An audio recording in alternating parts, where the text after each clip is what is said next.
Have you ever wondered, why is my neck always hurting?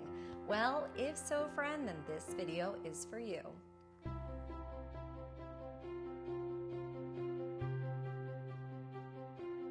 Hi there, my name is Morgan Risden, and I'm the creator of Center Studio, where I teach people just like you, friend, skills to feel more comfortable more often, which includes looking at why are things hurting? Things like, say, your neck. Now, if this is your first time to my channel, friend, welcome. I'm really glad to have you here. I hope if you enjoyed today's video, you'll do me a favor, hit that subscribe button. There's also a notification bell, and that lets you know every week when I upload another video. And of course, you can feel free to check out some of my other videos as well.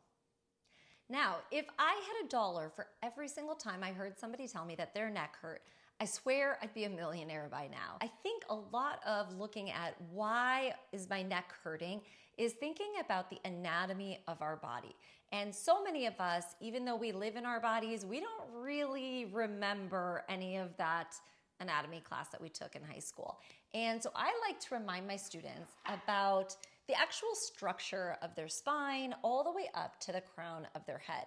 Now, I brought my skeleton out, my best friend, and I'd like to show you the very top of the spine here. So this very top part of the spine is called your C1. That stands for cervical. It's your cervical vertebrae. It's the uppermost vertebrae of your spine. It's also referred to as the atlas.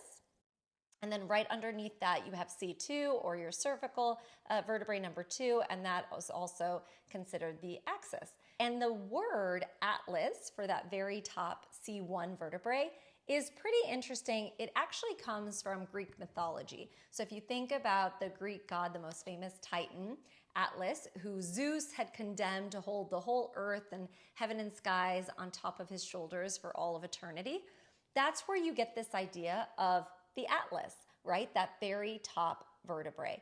And it's holding, not quite the earth, but pretty close, the weight of our heads. And that is actually a lot of weight. Most heads, I think, weigh anywhere from 10 to 12 pounds, depending on the size of the person. And I don't know the last time you carried 10 pounds, friend, but that's pretty heavy. So imagine carrying all that weight on top of this vertebrae. And so often, it's my belief that a lot of individuals end up sort of parking the back of their head on this very top vertebrae. Now, ideally, it's supposed to be poised and balanced. So if you think about that Greek god keeping the earth on top of his back, you can imagine that the weight of the world would be heavier if he just kind of sunk down versus if he kind of held it upright in a more balanced, poised position. Now, in Alexander technique, we call this position of the head moving back here, we call this head back and down.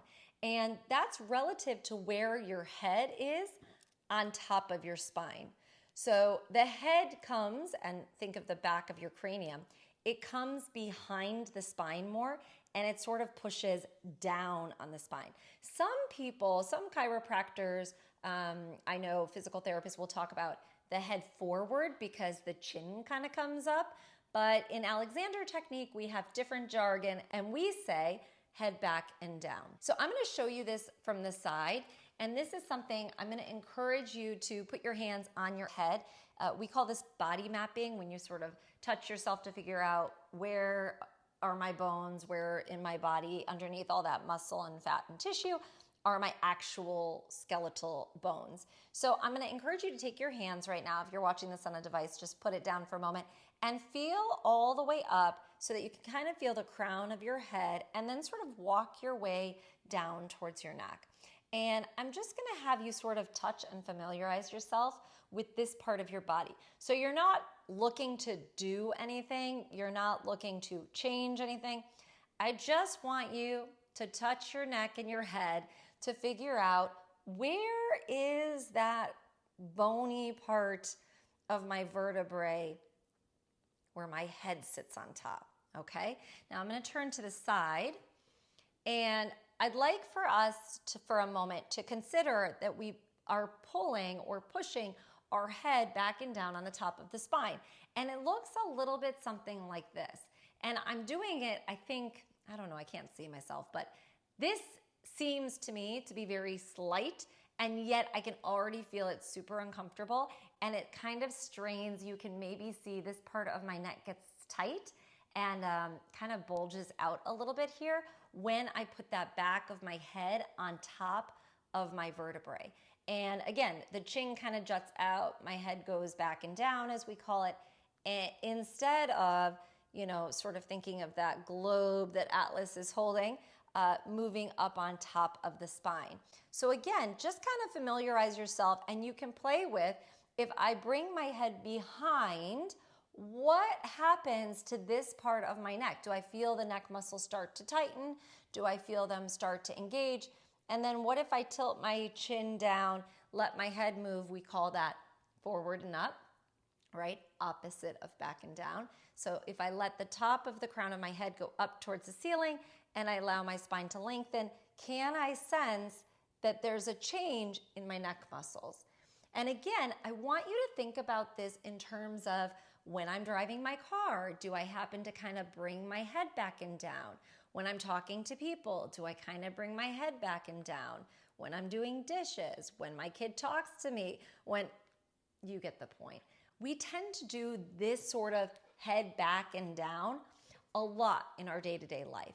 And it contributes to a lot of tension, a lot of unnecessary holding and gripping in the neck muscles. So I want you to think about, if you can just become aware of and pay attention to, when am I pulling my head back and down, and can I get a sense that, oh, I actually don't want the weight of the world or the weight of my head on top of my spine, but instead I want to think about it moving a little bit more forward and up this direction. I always think of kind of a basketball moving this way, or I guess this way. So you can think about this as well on your own.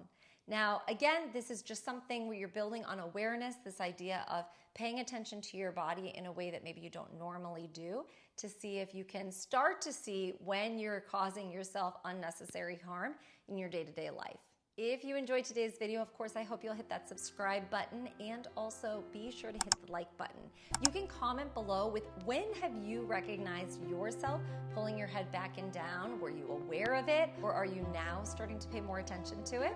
I'd love to hear from you. All right, until next time, friend, take care. Ciao.